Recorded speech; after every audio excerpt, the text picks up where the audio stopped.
Good morning, dear friends. Today we see in the gospel reading that Jesus and his disciples get into a boat, and there was a great storm in the sea, so much that the boat was being covered with the waves. But Jesus himself was asleep. And the disciples come waking Jesus and saying, "Save us, Lord, we are perishing." And Jesus says, "Why are you afraid, you men of little faith?" And he gets up and he rebukes the wind and the sea, and it becomes perfectly calm. And today, my dear friends, we all desire to follow Jesus. We all want to be a true disciple of Jesus. But how is our reaction when there are storms in our life? Today, Jesus is calling his disciples men of little faith. Many a times, we are also like these disciples who lack faith in Jesus.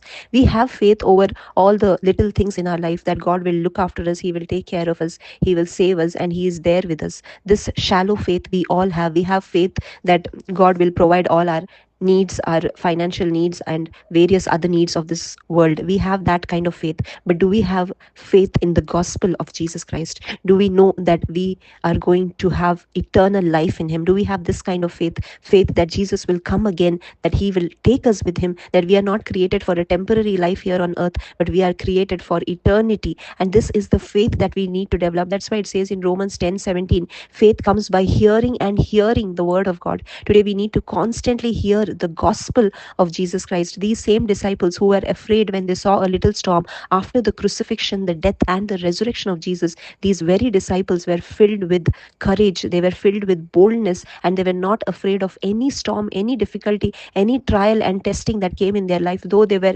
beaten with rods, they were put in the prison, and they faced great persecution, yet they were not afraid.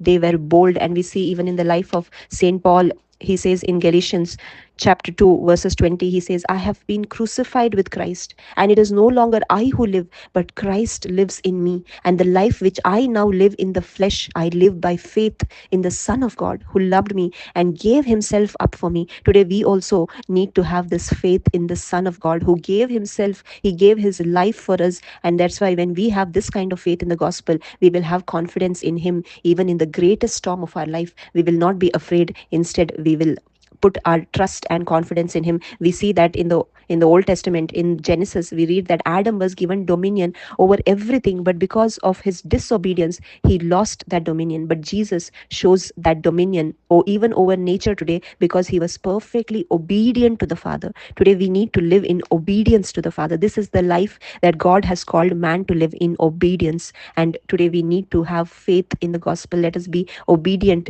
and understand what God has done for us. And when we don't have this stubborn heartedness, we need to remove that heart of stone and be obedient in hearing the gospel of Jesus Christ, in understanding what Jesus has done. And when we develop obedience to God's word, definitely we will have the confidence in him that he is there with us in all the storms of our life, that he will save us, he will protect us, and he has given us the hope of eternal life. Thank you. God bless you.